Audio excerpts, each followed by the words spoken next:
Good morning all of you. आइए हम लोग देखते हैं आज क्या कि कंप्यूटर का उपयोग कहाँ कहाँ पर किया जाता है ना। कंप्यूटर का उपयोग डाटा प्रोसेसिंग में किया जाता है।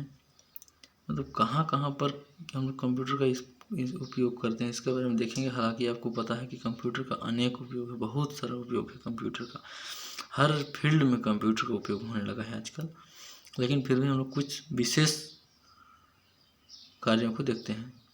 तो कंप्यूटर के कुछ विशेष कार्य, ठीक है। ये आपका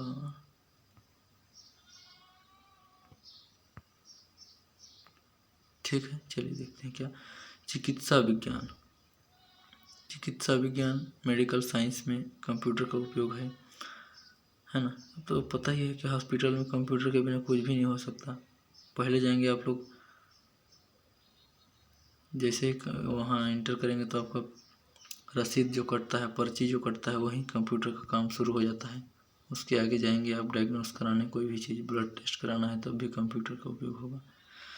कुछ भी कराएंगे क्या होगा, कंप्यूटर का उपयोग होगा, ठीक है। चिकित्सा विज्ञान में सूचनाओं का आदान प्रदान है ना, आप खुद ही इंफॉर्मेशन को अपने कंप्यूटर से आदान प्रदान करते रहते हैं, है ना। मैसेज के माध्यम से व्हाट्सएप, फेसबुक, इंस्टा और टेलीग्राम और कई तरह की आपके पास सूचनाओं का आदान प्रदान करने का साधन है। ये सब क्या है, कंप्यूटर का काम है ना। रक्षा, रक्षा डिफेंस मतलब पुलिस डिपार्टमेंट है ना। पुलिस वाले बिना कंप्यूटर के कुछ नहीं कर सकते हैं। चोर लोग को पकड़ना है तो कंप्यूटर का मदद लेना पड़ता है ना। कई तरह के कार्य हैं जो सब क्या करते हैं। आप जाएंगे FIR लिखवाने तो वहाँ पर कंप्यूटर का उपयोग हुआ तुरंत, है ना। ठीक है, एक पुलिस स्टेशन से दूसरे पुलिस स्टेशन में कोई भी सूचना देना है तो उसके लिए कंप्यूटर का उपयोग होता है। रेलवे एवं एयरलाइन रिजर्वेशन, आप रेलवे का टिकट तो कई बार कटाए होंगे, है ना। कितने बार आप रिजर्वेशन कराने जाते हैं तो देखते हैं कि कंप्यूटर के माध्यम से रेलवे रिजर्वेशन होता है। रेलवे में कंप्यूटर का उपयोग है। वैज्ञानिक अनुसंधान, साइंटिफिक रिसर्च, है ना। वैज्ञानिक लोग जो भी रिसर्च करते हैं उन सब में क्या होता है, कंप्यूटर का उपयोग होता है। बिना कंप्यूटर के रिसर्च भी संभव नहीं है। पुस्तकालय, डिजिटल लाइब्रेरी जो होता है, पुस्तकालय होता है, वहाँ पर भी कंप्यूटर का उपयोग किया जाता है। संचार, कम्युनिकेशन, कम्युनिकेशन मतलब बातचीत करने में, है ना, कंप्यूटर का उपयोग किया जाता है। अंतरिक्ष प्रौद्योगिकी, स्पेस टेक्नोलॉजी, अंतरिक्ष में भी क्या है, अंतरिक्ष के बारे में जो भी हम डिटेल में स्टडी करते हैं, टेक्नोलॉजी का यूज करते हैं, वो सब क्या है, कंप्यूटर के द्वारा होता है। औद्योगिक और व्यापारिक मतलब इंडस्ट्रियल और बिजनेस। इंडस्ट्री मतलब आप लोग कारखाने वगैरह के बारे में सुने होंगे, कोई भी बिजनेस है इसके बारे में, तो ये सब में क्या है, औद्योगिक क्षेत्र में भी कंप्यूटर का उपयोग है। मनोरंजन, रिक्रिएशन, गेम खेलना, गेमिंग करना, इन सब में क्या है, कंप्यूटर का विशेष उपयोग है। प्रशासनिक, एडमिनिस्ट्रेशन, है ना, प्रशासनिक कार्यों में भी कंप्यूटर का बहुत उपयोग है। पब्लिकेशन में भी कंप्यूटर का उपयोग, तो कंप्यूटर का उपयोग अनेक जगह पर है, बहुत सारा उपयोग है कंप्यूटर का, ठीक है। जहाँ देखेंगे वहाँ आपको कंप्यूटर ही दिखेगा, हर क्षेत्र में। अब कंप्यूटर का उपयोग तो आप समझ गए कि इसका बहुत सारा उपयोग है, लेकिन आपको ये समझना होगा कि कंप्यूटर की कुछ सीमाएं भी हैं, है ना। बहुत सारा कार्य है जो कंप्यूटर नहीं कर सकता। दिमाग, क्या कंप्यूटर के पास दिमाग है?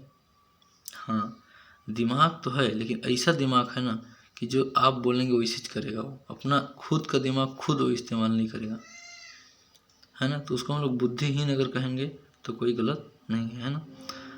उसके पास बुद्धि नहीं है, किसी की भावनाओं को वो नहीं समझ सकता, किसी का रोना, किसी का हंसना, उसको वो नहीं समझ सकता, है ना। अगर वो काम कर रहा है, उस काम से किसी को तकलीफ हो रहा है तो वो काम करना बंद नहीं करेगा, वो काम करते ही रहेगा, ठीक है। तो उसको हम लोग बुद्धिहीन भी कर सकते हैं।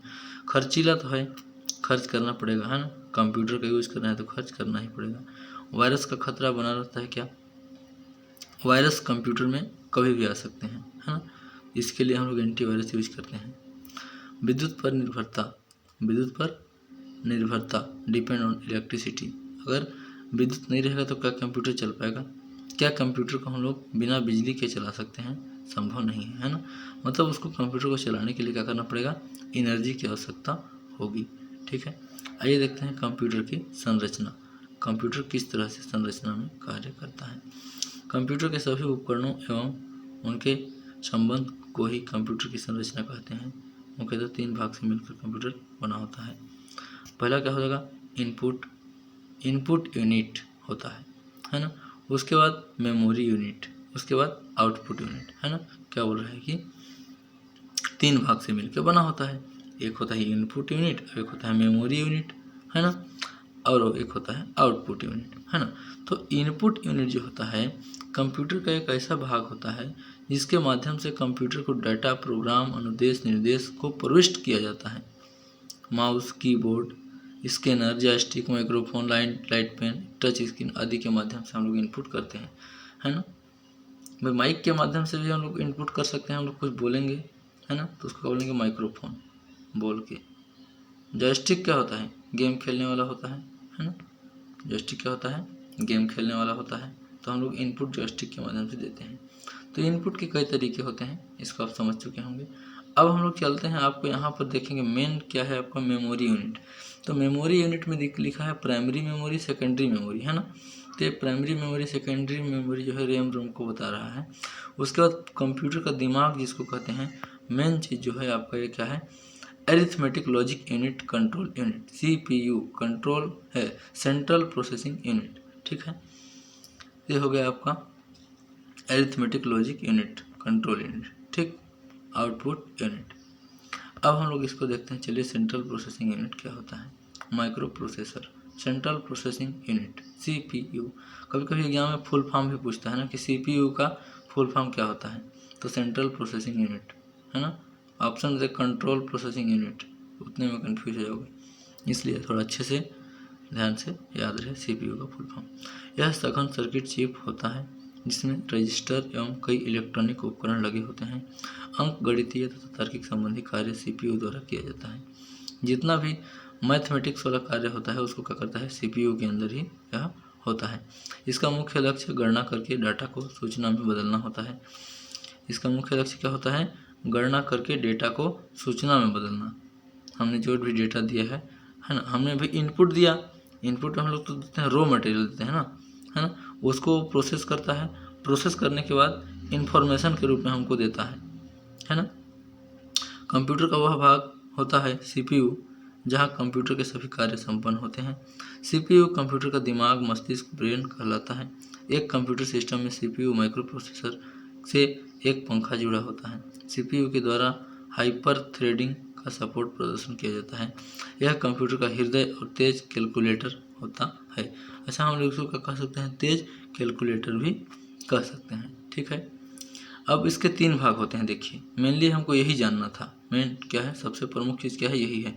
इसके 3 भाग हैं, मेमोरी यूनिट 1, कंट्रोल यूनिट 2 और ALU arithmetic logic unit. ALU का फुल फॉर्म क्या होगा, एरिथमेटिक लॉजिक यूनिट, और कंट्रोल यूनिट और मेमोरी यूनिट। तो मेमोरी यूनिट में अगर देखेंगे तो CPU का वह स्थान जो कंप्यूटर में डेटा के भंडारण के लिए जिम्मेदार होता है, भंडारण के लिए उपलब्ध कराता है इसे। इस यूनिट के 2 भाग होते हैं, देखिए, है ना। CPU का वही स्थान जो कंप्यूटर में डेटा के भंडारण के लिए स्थान उपलब्ध कराता है, इसे इस यूनिट के 2 भाग होते हैं। एक को बोलते हैं कंट्रोल यूनिट, सॉरी गलत हो गया थोड़ा सा, 1 मिनट ना। CPU का वह स्थान जो कंप्यूटर में डेटा भंडारण के लिए स्थान उपलब्ध कराता है, इसे इस यूनिट के 2 भाग होते हैं। तो इसको बोलता है ना स्थायी मेमोरी और अस्थायी मेमोरी, रैम और रोम जो होता है उसके बारे में बताया है। दूसरा भाग है आपका कंट्रोल यूनिट। कंप्यूटर का वह भाग जहाँ से कंप्यूटर के सभी आंतरिक और बाह्य गतिविधियों का कंट्रोल होता है, नियंत्रण होता है, इसे कंप्यूटर का नाड़ी तंत्र भी कहते हैं। सारे निर्देश कंट्रोल यूनिट से गुजरते हैं। यह निर्धारित करता है कि माइक्रो प्रोसेसर किस गणना को कब करेगा, अर्थात यह प्रोसेस मैनेजमेंट का कार्य करता है। एक होता है ALU। CPU के इस भाग में सभी गणितीय व तार्किक कार्य संपन्न होते हैं, इसको क्या बोलते हैं, ALU, ठीक है। अरिथमेटिक लॉजिक यूनिट तो गणितीय और तार्किक कार्यों को करता है, रीजनिंग से रिलेटेड कार्यों को ये संपन्न करता है, ठीक है। तो आई होप ये सब बातें आपको समझ में आई होंगी। आप इस स्ट्रक्चर को एक बार अच्छे से ध्यान से देखेंगे, है ना। ये जो स्ट्रक्चर बना हुआ है, ठीक है, ये स्ट्रक्चर आपको बहुत मदद करेगा।